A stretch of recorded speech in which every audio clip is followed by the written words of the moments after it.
Siapa sangka kehidupan kita berubah drastis setelah kehadiran virus corona pada akhir tahun 2019. Bukan perang dunia, bukan pula bencana alam. Tatanan kehidupan kita justru dirusak oleh makhluk kecil yang menyebar cepat antar negara, bahkan antar benua. Virus yang memulai pandemi berkepanjangan, dan hingga podcast ini dibuat, sudah membunuh lebih dari 5 juta orang.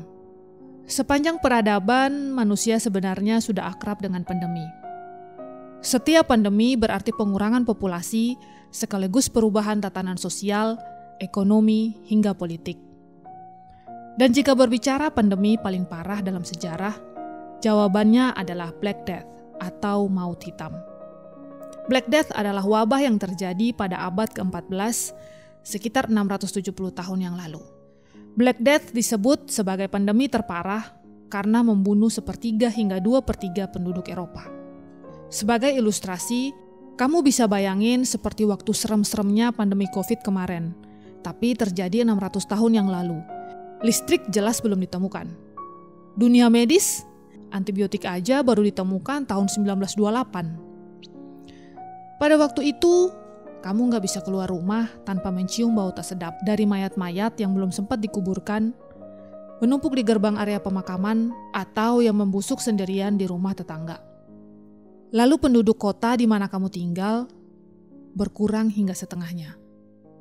Suara tangis histeris, hingga wajah-wajah duka yang kehabisan air mata adalah pemandangan getir yang bakal kamu temui kapanpun, dimanapun, waktu itu. Bukan itu saja dampak dari pandemi Black Death. Peristiwa ini juga menjadi awal dari gelombang aksi persekusi yang berlandaskan pada rasisme, fanatisme beragama, karena Black Death dikait-kaitkan dengan azab. Lalu siapa saja dan berapa korbannya? Jangan kemana-mana. Jika kamu menyimak lewat YouTube Tirto, tulis di kolom komentar peristiwa tragis apa yang menurutmu menarik dan perlu kami angkat. Masih di Persami, Perkemahan Selasa Misteri. Persami bukan jurnalisme data, Persami bukan jurnalisme investigasi. Persami adalah jurnalisme yang bukan-bukan.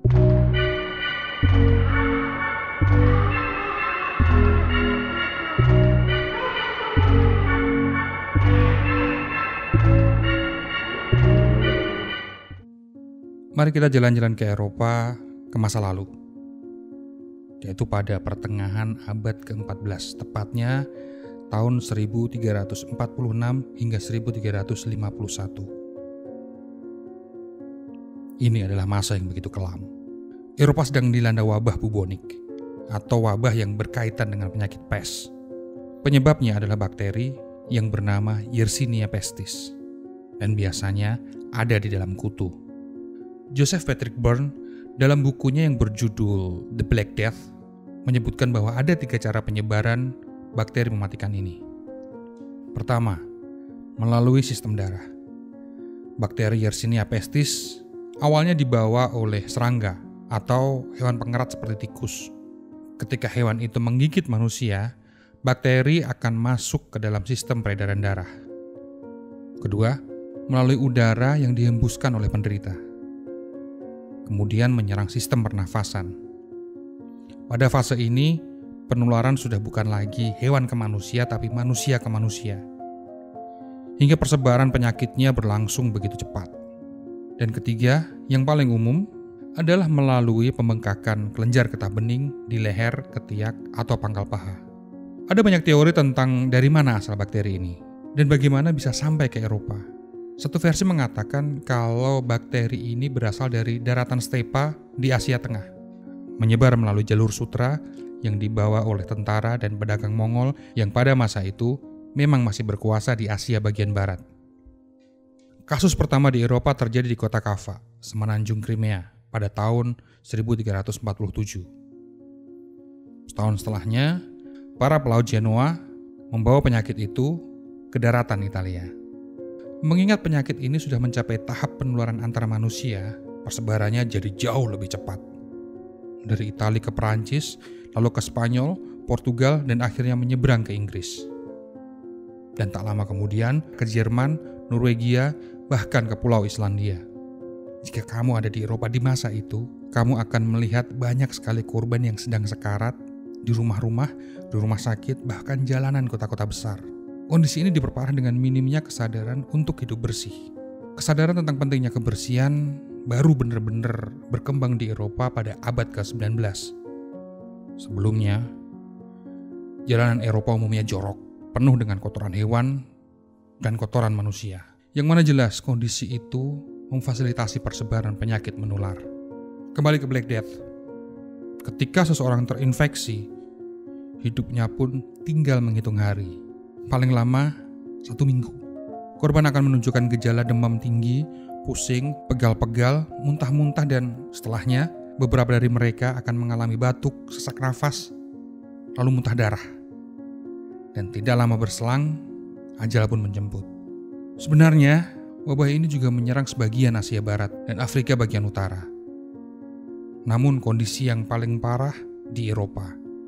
Menurut sejumlah sejarawan, di saat yang bersamaan, banyak penduduk Eropa yang mengalami malnutrisi.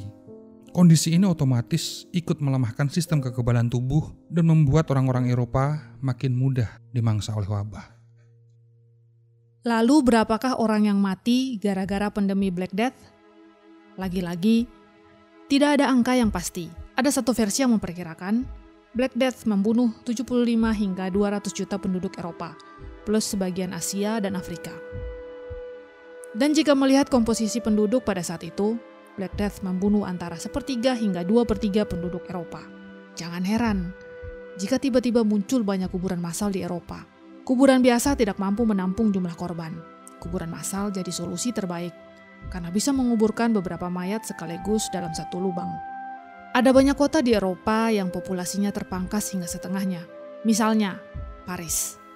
Korban meninggal mencapai 100.000 jiwa. Kota Florence, Italia, dari 120.000 penduduk, yang tersisa hanya sekitar 50.000 orang. Di Jerman, seperti kota Hamburg dan Bremen, populasinya terpangkas hingga 60%. Demikian juga di London, jumlah kematian mencapai 62.000 jiwa. Kita pun perlu merefleksikan kembali. Jika pandemi COVID-19 impact-nya begitu besar pada berbagai bidang kehidupan kita saat ini, apakah dampak yang sama juga terjadi pasca pandemi Black Death? Ya tentu saja. Di bidang ekonomi, penduduk Eropa yang tersisa terdampak inflasi. Harga barang dan jasa melambung secara drastis. Kehilangan begitu banyak penduduk, termasuk dari kalangan usia produktif, turut mengacaukan proses produksi dan distribusi. Selain kematian, dampak yang tak kalah besar dari Black Death ini adalah kekacauan sosial. Gelombang persekusi yang menyasar kelompok minoritas terjadi di mana-mana. Bagaimana ini bisa terjadi? Ingat, Eropa pada abad ke-14 tidak serasional dan semodern Eropa saat ini. Saat terjadi Black Death, Eropa adalah kawasan yang penuh dengan fanatisme beragama. Fanatisme berdasarkan ras yang kerap kali menjadi sumber konflik. Dalam pikiran banyak orang Eropa saat itu, wabah ini adalah azab dari Yang Maha Kuasa. Bahwa pandemi lahir karena tidak semua orang menyembah Tuhan yang sama, atau karena banyak orang yang melakukan dosa. Buntut dari mindset yang seperti ini adalah aksi persekusi dan pembunuhan sewenang-wenang terhadap orang-orang dari kelompok minoritas. Misalnya, orang-orang Yahudi, pengemis, peziarah, dan kaum Gypsy. Aksi persekusi turut menyasar orang-orang dengan kondisi kesehatan tertentu, seperti penderita kusta. Mereka dianggap ikut menyebarkan wabah. Parahnya, pemerintah, elit kerajaan, dan para pemuka agama turut melegitimasi aksi-aksi tersebut. Mengapa? Karena mereka tidak punya kemampuan untuk menjelaskan asal-usul Black Death secara ilmiah, apalagi menyediakan solusinya. Para pemegang kekuasaan ini belum sanggup untuk menerawang wabah secara rasional, sehingga turut berfatwa bahwa ini semua terjadi karena dosa-dosa yang dilakukan oleh kelompok minoritas. Alih-alih mengatasi pandemi atau sekedar memberi harapan, mereka malah menjadi sumber kekacauan hingga mengorbankan lebih banyak nyawa. Terdengar familiar? Walaupun pada saat Black Death ini belum ada isu tentang konspirasi global. Atau jangan-jangan Sudah ada ya? Anyway, demikianlah kisah tentang pandemi paling ganas dalam sejarah umat manusia. Perlu dicatat bahwa efek dari Black Death masih menghantui Eropa dan dunia hingga berabad-abad setelahnya. Termasuk juga kebencian terhadap kelompok minoritas atas dasar politisasi azab dan fanatisme beragama. Saya Yantina. Dan saya Rifa. Pamit undur diri. Sampai jumpa di Persami edisi berikutnya.